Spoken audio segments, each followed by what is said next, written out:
Last time हम लोगों ने बात की थी स्ट्रिंग की फॉर्मेटिंग की।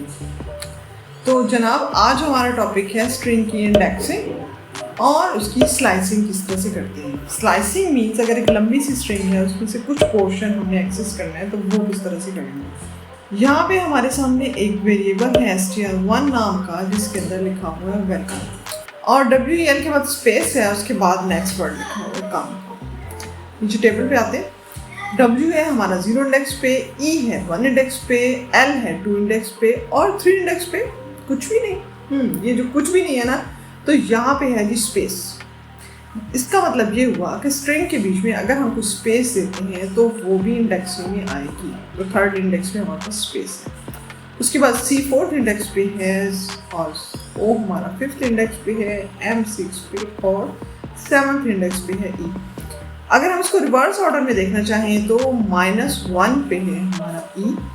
नोट दिस पॉइंट, यहाँ पे 0 नहीं -1 से स्टार्ट हो होगा। E है हमारा -1 पे, M -2 पे and so on and so fourth. W हमारा हो गया -8 पे। अब हम इसको जो एक्सेस करेंगे तो किस तरह से करेंगे। सपोज इस वेलकम में से हमने CO को एक्सेस करना है। तो CO को हम अगर देखें तो हमारे पास है जी 4th इंडेक्स पे C है और 5th इंडेक्स पे O है। तो अब हम इसको एक्सेस किस तरह से करेंगे। तो चूंकि 4th इंडेक्स पे C है तो हमने लिख दिया है str1, अब होल ब्रैकेट के अंदर लिखा 4, यानी स्टार्ट हमारा होगा 4 से। उसके बाद कॉलन लिख के 6 लिखा है। नोट दिस पॉइंट, यहाँ पे 5th इंडेक्स पे O है, लेकिन जब हमने इसको एक्सेस O को करना था तो हमने एक इंडेक्स आगे लिखा है 6, क्योंकि जो एंडिंग हमारा इंडेक्सिंग होता है उससे -1 करके हमें जो है वो मिलता है अल्फाबेट। तो इसलिए हम लिखेंगे 4:6 और उसके बाद लिखा हुआ है :1। ये कॉलन बाय डिफ़ॉल्ट मौजूद होते हैं। अगर हम नहीं भी लिखेंगे तो ये बाय डिफ़ॉल्ट मौजूद होने की वजह से एक एक नंबर आगे की तरफ एक्सेस होकर हमें मिलता रहेगा। जैसे हमारी काउंटिंग चलती है 0 1 2 3 4, यानी एक 1 ऐड होके नेक्स्ट नंबर पे हम जा रहे होते हैं। तो यानी पहला हमारा स्टार्ट वाला हुआ 4 पे, क्योंकि 4 पे हमारे पास C मौजूद है, हमें उसको एक्सेस करना है। 5 पे हमारे पास O मौजूद है, CO को हम एक्सेस करना चाह रहे हैं, लेकिन हम लिखेंगे कहाँ पे 6 तक, और तो हमें एक्सेस होगा CO। तो स्टार्टिंग 4 और एंडिंग हुआ 6 और उसके बाद कॉलन के बाद लिखा हुआ 1। ये हम नहीं भी लिखेंगे तो कोई फर्क नहीं पड़ता।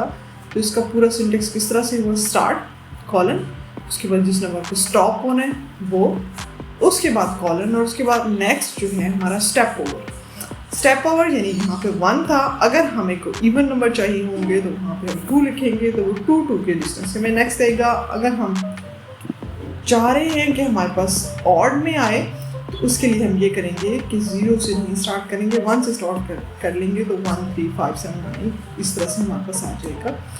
जैसे यहाँ पे हमारे पास जी नेम के अंदर लिखा हुआ है 7। अब हम प्रिंट कराना चाह रहे हैं नेम को 0:3। इस बात का क्या मतलब है, 0 हो गया हमारा स्टार्टिंग और उसके बाद कॉलन, उसके बाद थर्ड।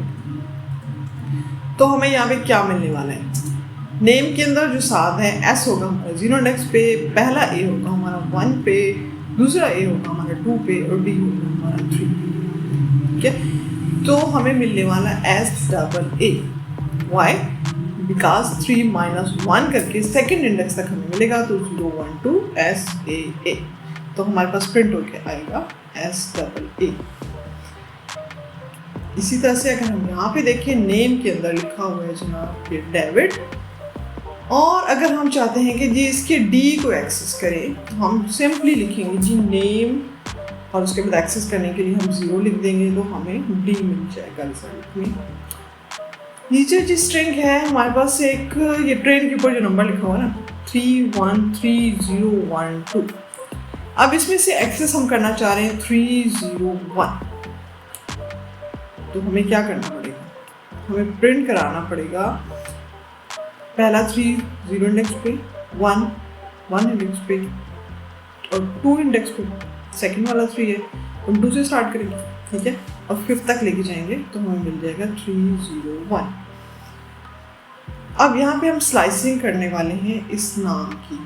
नेम के अंदर फौजिया नाम लिखा हुआ है और अगर हम इसकी स्लाइसिंग करना चाहते हैं और इसमें से सपोज हम लेना चाह रहे हैं जिया, यानी एफ को इग्नोर करके सिर्फ जेड आई ए को एक्सेस करना चाहते हैं। तो जेड मिलेगा हमें सेकंड इंडेक्स पे, थर्ड इंडेक्स पे हमें मिलेगा आई और फोर्थ इंडेक्स पे हमें मिलेगा ए। तो आपका क्या ख्याल है, हम इसको कैसे एक्सेस करेंगे?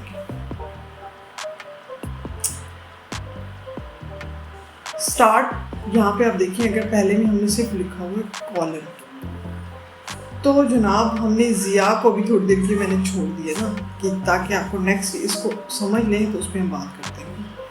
यहाँ पे STR 0 1 2 3 4 5 6 7 8 9 लिखा हुआ है, और फर्स्ट में आप देखिए तो ब्रैकेट के अंदर सिर्फ कॉलन लिखा हुआ है, ना स्टार्ट में कुछ है ना एंड में कुछ है। अगर हम कुछ इस तरह से लिखें तो इस बात का क्या मतलब होता है जनाब? इसका मतलब ये होता है कि समझ लें 0 कॉलन और उसके बाद अगर कुछ नहीं डाला, कोई नंबर नहीं दिया, तो इसका मतलब ये होगा कि आगे जितनी भी स्ट्रिंग है वो सारी हमें मिलने वाली है। मैं दोबारा कह रही हूँ कि अगर हमने सिंपल एक कॉलन डाल दिया है, इसका मतलब है कि कॉलन से पहले 0 है, कॉलन के बाद dot dot dot dot dot, string जितनी भी लंबी है, जितनी भी लेंथ है, वो सारी की सारी स्ट्रिंग हमें मिल जाएगी। और अगर हमने कुछ इस तरह से किया है कि कॉलन कॉलन और उसके बाद एंड किया है और उसके बाद सीक्वेंस कुछ नहीं दिया, तो क्या होगा? 0 से स्टार्ट होके और एंड तक हमें मिलने वाली है। यानी अगर हम एंड में कोई नंबर लिखें तो हम उस नंबर तक जाएंगे, और अगर हम कोई नंबर नहीं लिखते तो पूरी की पूरी स्ट्रिंग हमें मिल जाएगी। Note this point. अगर हम सिंपल एक कॉलन डाल देते हैं, उससे पहले कुछ नहीं लिखा, उसके बाद कुछ नहीं लिखा, तो इसका मतलब है 0 से स्टार्ट हो रही है, यानी और लास्ट तक जा रही है, यानी पूरी की पूरी स्ट्रिंग हमें मिल लीजिए। STR में जो हमें लिखा हुआ है ना 0 to 9, ये सारे के सारा हमें मिल जाएगा। ये फर्स्ट केस में जहाँ पे हम सिर्फ कॉलन लिखेंगे। अगर हम कोई लास्ट पे इंडेक्सिंग लिखते हैं, द एंड वाली जगह पे हमने कोई अगर इंडेक्स लिख दिया, तो हम उस इंडेक्स तक चले जाएंगे, और अगर कोई सीक्वेंस डाल दी कॉलन के बाद, तो सीक्वेंस तक जाएंगे। जैसे ये तीसरे नंबर पे आपको लिखा हुआ नजर आ रहा है 1 कॉलन कॉलन 2। इस बात का क्या मतलब है? इसमें ये होगा कि 1 की वजह से हमारा 0 इंडेक्स पे जो 0 है ना वो नहीं आएगा, 1 पे ये जो 1 फिश यानी 1 नंबर हमें मिलेगा। उसके बाद कॉलन, और बीच में हमने एंडिंग कुछ नहीं दिया कि कहाँ तक जाए, तो इसलिए क्या होगा कि सारे का सारा हमें मिलने वाला है, लेकिन 2 के सीक्वेंस से। एंड में हमने एक सीक्वेंस उसको बता दिया 2। अगर हम ये 2 नहीं डालते तो क्या होना था हमारे पास? ये 1 2 3 4 5 6 7 8 9 मिलना था, लेकिन 2 का सीक्वेंस डाला है, तो अब क्या होगा? हमें 1 मिलेगा, 3 मिलेगा, 5 मिलेगा, और कहाँ तक जाएगा? 9 फिशेस हैं ऊपर, तो 9 तक एंड पे जाने वाला है। ठीक है, मैं दोबारा बोलती हूँ कि 1 इंडेक्स लिखने की वजह से 0 हमारे पास नहीं प्रिंट होना, 1 होना है, फिर 2 नहीं आएगा, 3 आएगा। क्यों? क्योंकि हमने 2 का सीक्वेंस डाला, तो ये 2 को इग्नोर करते हुए 3 पे जाएगा, फिर 4 को इग्नोर करता हूँ 5 पे, 6 को इग्नोर करके 7 पे, और उसके बाद 9 पे चला जाएगा। यहाँ पे अगर हमने लिखा हुआ है कि कॉलन कॉलन और 2, इस बात का क्या मतलब हुआ? स्टार्टिंग कुछ नहीं दिया हुआ ना, तो यानी इसका मतलब है 0 है। ठीक है, तो ये 0 से स्टार्ट होगा। एंडिंग फर्स्ट कॉलन के बाद कुछ नहीं दिया हुआ, इसका मतलब क्या हुआ कि होल स्ट्रिंग को इसने देना है, और उसके बाद हमने क्या लिखा हुआ? 2। तो सीक्वेंस कितने की आएगी? 2 की। तो STR पे जब हम प्रिंट करेंगे तो वापस क्या आने वाला है? 0 से स्टार्ट होने वाला है ना। ठीक है, 0 2 4 6 8 इस तरह से चलेगा, यानी इवन नंबर जनरेट होंगे। इन अदर वर्ड्स हम इसको कह सकते हैं। और अगर ऐसा है कि हमें लास्ट पे कोई जो है नंबर वो चाहिए, स्ट्रिंग का कोई अल्फ़ाबेट चाहिए, या यहाँ पे जो है STR 0 1 2 3 4 5, इसको समझ लें कोटेशन में और ये स्ट्रिंग ही है, तो हमें STR -1 पे क्या मिलेगा? सबसे लास्ट में क्या लिखा हुआ है? 5। तो इसलिए लास्ट इंडेक्सिंग वाला ये हमें 5 मिलेगी, यानी माइनस करके अगर हम चले ना तो हमें लास्ट से मिलता है। तो अगर हमें रिवर्स करना हो कुछ, तो बहुत सिंपल सा तरीका क्या होगा? कॉलन -1 लिखेंगे तो हमारे पास पूरी की पूरी स्ट्रिंग रिवर्स होके आ जाएगी। जैसे यहाँ पे लिखा हुआ कॉलन -1, तो 4 5 6 की स्ट्रिंग रिवर्स होके क्या हो जाएगी? 6 5 एंड 4। इसको भी कोड में करते हैं तो आपको और भी ज़्यादा क्लैरिटी होगी। इसमें तो बहुत सिंपल है ना, इंडेक्सिंग और स्लाइसिंग बताइए। नेक्स्ट वीडियो में हम इसको थोड़ा डेप्थ में देखेंगे। इनफैक्ट मेमोरी पूल ये किस तरह से बना होता है और पूरी का पूरा स्ट्रिंग को बहुत डिटेल में पढ़ेंगे। स्ट्रिंग हर लैंग्वेज में ही बहुत इंपॉर्टेंट होता है और हमारे पास पाइथन में इम्यूटेबल भी होते हैं, तो हम उसको भी ज़रूर देखेंगे कि इम्यूटेबल क्या होता है और क्यों होता है, इससे हमें क्या फ़ायदा होता है और क्या हमारे डिसएडवांटेजेस उससे होते हैं। तो आप लोगों ने नेक्स्ट टाइम में स्ट्रिंग की म्यूटेबिलिटी और इम्यूटेबिलिटी के बारे में थोड़ा सा पढ़ के आना है, ताकि जब हम उस पर डिस्कस करें तो आपको ज़्यादा आसानी से समझ में आ सके। तो अभी हम चलते हैं VS कोड पे और कोड करके इसको देखते हैं। तो चलिए, यहाँ पे str1 में हमारे पास नाम लिखा हुआ है फोसिया कोटेशन के अंदर और नीचे str1 और होल ब्रैकेट डाला हुआ है, यानी हम इसको एक्सेस करने की कोशिश कर रहे हैं। तो यहाँ पे कर्सर रखें, आपको कहना है एक्सपेक्टेड इंडेक्स और स्लाइस एक्सप्रेशन, यानी यो बता रहे हैं कि हम यहाँ पे ये एक्सपेक्ट कर रहे हैं कि कोई इंडेक्स अगर आप एक्सेस करना चाहते हैं तो इंडेक्स का नाम डालें, और अगर स्लाइस यानी स्ट्रिंग का कुछ पोर्शन चाहते हैं तो उसको लिखें। तो सपोज हम जहाँ पे अगर सिर्फ कॉलन डाल देते हैं तो क्या होगा, क्या होना चाहिए, पूरी की पूरी हमारे पास स्ट्रिंग जो है एक्सेस होगी। नीचे आपको नाम लिखा हुआ नजर आओगा आउटपुट में फोजिया। रीज़न क्या है, अगर कॉलन से पहले हमने कुछ नहीं डाला इसका मतलब है कि हम 0 से स्टार्ट लेने वाले। अगर कॉलन के बाद हमने कुछ नहीं डाला इसका मतलब ये है कि हम किसी ख़ास इंडेक्स तक एंड नहीं करना चाह रहे, बल्कि पूरी की पूरी स्ट्रिंग को एक्सेस करना चाह रहे हैं। अगर हम एक और कॉलन डाल देंगे, ठीक है, और इसको रन करके देखें, दोबारा वही रीज़न, अगर हम स्टार्ट और एंड कुछ नहीं देते, कॉलन से पहले हमारा क्या होना होता है, कुछ स्टार्ट होना होता है, कॉलन के बाद हमारा कुछ एंड होना होता है, और सेकंड कॉलन के बाद हमने सीक्वेंस देना होता है। यानी अगर मैं यहाँ पे लिखूँ 0, यहाँ पे मैंने कुछ भी नहीं लिखा और यहाँ पे मैं लिखूँ 1, तो कोई भी चेंज आने वाला नहीं है, सेम वही बात है जो पहले थी। ठीक है, फोजिया में प्रिंट हो गया। क्यों? क्योंकि बाय डिफ़ॉल्ट अगर हम इसको डालें या ना डालें, अगर हमने 0 से स्टार्ट करा तो हम कुछ ना डालें तो इसका मतलब 0 है।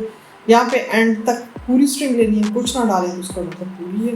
और यहाँ पे अगर 1 दिया है तो क्या होगा कि 0 1 2 3 4 स्ट्रिंग पूरी इंडेक्सिंग के साथ चलेगी। और यहाँ पे अगर हम 2 डाल दें, यानी हम दो की सीक्वेंस से चाह रहे हैं, तो हमारे पास आउटपुट उस लिहाज से आएगा। ठीक है, FZA, O से छोड़ा है, Z पे गया है, I उसने छोड़ा है, A पे गया। जिस तरह से अगर यहाँ पे कोई नंबर लिखे हुए तो हमें इवन नंबर मिल रहे होते हैं, यानी स्टेप ओवर कर रहा है 2 2 का। अगर आप स्टेप ओवर 3 3 का कराना चाहते हैं तो स्टेप ओवर हमें 3 3 का दे देगा। देखते, ठीक है, FI। क्यों? 2 से छोड़ दिया बीच से, O और Z दोनों चीज़ों को क्रॉस किया, I पे चला गया और उसके बाद से स्टॉप कर दिया। अब अगर हम ये चाहते हैं कि सपोज हमें सिर्फ लास्ट वाला A मिले, एक तरीका तो यही हो सकता है कि हम जी इसको देखेंगे कि F 0 इंडेक्स पे है, O 1 पे है, Z 2 पे है, I 3 पे है और 4 पे है A। हम इस तरीके से बस इसको ले सकते हैं। या फिर अगर हम इसको रिवर्स में लिखना चाहें तो भी हम -1 के ऊपर हमारा A ही होगा। ठीक है, तो हम इस तरीके से भी इसको एक्सेस कर सकते हैं। तो जनाब हमारे पास A आ गया, ठीक हो गया। यानी अगर हम -1 लिखेंगे तो हमारे पास ये इस साइड से, -2 लिखेंगे तो क्या होगा, क्या मिलेगा, सोच के बताएं। -2 भी क्या होगा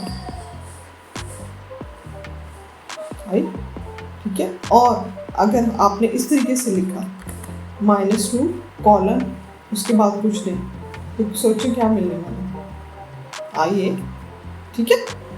यानी बिल्कुल पॉजिटिव इंडेक्स पे जिस तरह से हम करते सेम वही होगा कि जो माइनस मेंशन करेंगे वहाँ से स्टार्ट लेगा, और अगर एंड पे कुछ नहीं दिया तो एंड वाली भी पूरी की पूरी स्ट्रिंग हमें दे देगा। इसके ऊपर प्रैक्टिस करके देखिएगा, मुख्तलिफ स्लाइसेस किस तरह से लेंगी इसको करके देखिएगा, रिवर्स पूरी स्ट्रिंग कैसे होगी, और किसी ख़ास इंडेक्स पे कुछ आप एक्सेस करना चाह रहे हैं तो वो किस तरह से होगा। अच्छा, फॉर लूप लगाना है ना, इसमें बहुत ईजी सा एक मेथड है जो यहाँ पे मैं यूज़ कर रही हूँ। वैसे तो जिस तरह से हम टिपिकली फॉर लूप यूज़ करते हैं वो भी हो सकता है कि सपोज हम str2 में हमारे पास यहाँ पे वेलकम लिखा हुआ है, हम इसको वेलकम को जो है किसी वेरिएबल में स्टोर करा लें, और लेंथ ले लें, तो जितनी लेंथ होगी वो फॉर आई इन रेंज करके और उस लेंथ को लिख सकें।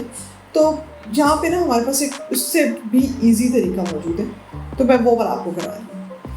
str2 में हमने लिखा हुआ वेलकम, और अब हम ये चाह रहे हैं कि इसको एक्सेस करें वेलकम को फॉर लूप के थ्रू। बहुत इजी सा है कि फॉर आई इन str2 मेरे वेरिएबल का नाम है, उसके बाद द्वितीय कॉलम, यानी पूरे के पूरे str2 को जनाब आप आई में 1 by 1 प्रिंट करा के हमें दे दीजिए। इसको रन करते हैं।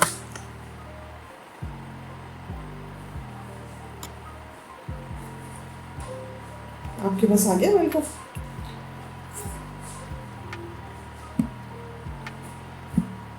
प्रिंट पे ये ऑप्शन मौजूद होता है कि हम एंड इक्वल्स समथिंग समथिंग लगा सकते हैं। तो आप ट्राई करके देखिएगा कि क्या चीज़ आप लगाएंगे, तो ये आपके पास जो है एक लाइन पे आएगा। यहाँ पे मैंने कर्सर रखा है, तो ऊपर से पढ़े क्या लिखा हुआ कि प्रिंट के अंदर बाय डिफ़ॉल्ट वैल्यूज़ किस तरह से आती होती है। प्रिंट वैल्यू कॉलन, फिर डॉट डॉट डॉट, यानी जितनी भी वैल्यू सारी, उसके बाद सेपरेटर में एक स्पेस आती है, उसके बाद एंड में स्लैश एन आ रहा होता है। तो क्या होता है कि बाय डिफ़ॉल्ट इसके अंदर ये चीज़ मौजूद है कि वो नेक्स्ट लाइन पे जाता है। तो अगर हम ये चाहें कि ये नेक्स्ट लाइन पे ना जाए, तो हम एंड पे क्या कर सकते हैं, एक स्पेस दे सकते हैं। एंड इक्वल स्लैश एन की बजाय अगर हम यहाँ पे लिखें जनाब आई, उसके बाद जो है एक कॉमा लगा के end equals double quote single quote के अंदर एक स्पेस लगाएं, तो वो हमारे पास नेक्स्ट लाइन पे नहीं जाएगा। ये मैं आपको करके नहीं दे रही, आप खुद करके देखिएगा। और जब भी आपको कुछ कन्फ्यूजन हो रही हो, सिंपल आप जिस जगह पे कन्फ्यूजन आ रही है ना, आप कर्सर रखें और थोड़ी देर के लिए आपके पास जो वैल्यूज़ आ रही है ना उसको पढ़ने की कोशिश किया करें, आपको सब कुछ वैसे ही क्लियर हो जाता है। अब ये देखिए ना, प्रिंट के आप मज़े से पढ़ सकते हैं कि इसके अंदर होता क्या है। This is dot std out of flush is equal to false. इसको बिल्कुल रहने दें, अभी बिल्कुल इस पर ज़रूरत नहीं है बात करने की। जब हम थोड़ी डेप्थ पे जाएंगे ना स्ट्रिंग्स की उसकी, तो ये हम बात करेंगे प्रिंट की। हाँ, जो है हमारे पास पाइथन 2 में प्रिंट क्या होता था, स्टेटमेंट के तौर पे होता था। उसके बाद पाइथन 3 में हमारे पास ये फंक्शन के तौर पे आना शुरू हुआ है, और बाय डिफ़ॉल्ट ये सारी की सारी वैल्यूज़ इसके अंदर मौजूद होती हैं। एक स्टूडेंट ने क्वेश्चन भी किया होता, तो वो यहाँ से देख लें कि ये वैल्यूज़ कॉमा सेपरेटेड वैल्यूज़ हमारी सारी आती हैं। उसके बाद सेपरेटर के तौर पे आता है, फिर एंड पे स्लैश एन आता है, और उसके बाद file insist std out of flash को फॉल्स कर देता है यहाँ पे। ठीक है, ये वाला हमारा प्रिंट का एक फंक्शन अब आ रहा होता है, जो कि पाइथन 2 में एक स्टेटमेंट के तौर पे आया करता था। तो यहाँ पे मैंने आपको हिंट बता दिए कि आई डालना, उसके बाद ये कॉमा डालना, और उसके बाद क्या करना, सिंगल कोटेशन में या डबल कोटेशन के अंदर स्पेस देते हैं, और फिर देखें कि रिजल्ट क्या आता है। क्या अगली लाइन पे जाता है कर्सर, या वेलकम आपको स्ट्रेट लाइन में लिखा नजर आता है। आपने ज़रूर ये करके देखना है और कमेंट बॉक्स में मुझे मेंशन करना है कि आपसे हुआ है या नहीं। अगर नहीं हुआ होगा तो नेक्स्ट वीडियो में उसके पर बात करेंगे। ओके जी, खूब प्रैक्टिस कीजिए, क्योंकि अब स्टेप बाय स्टेप स्ट्रिंग की डेप्थ में हम जाएंगे नेक्स्ट। ठीक है, तो उससे पहले कि ये जो इजी से कॉन्सेप्ट्स हैं ना, इन पे आपकी प्रैक्टिस होना बहुत ज़रूरी है, वरना वो चीज़ें आपको बिल्कुल समझ में नहीं आएगी। ओके जी, अल्लाह हाफिज़, all the best, happy coding.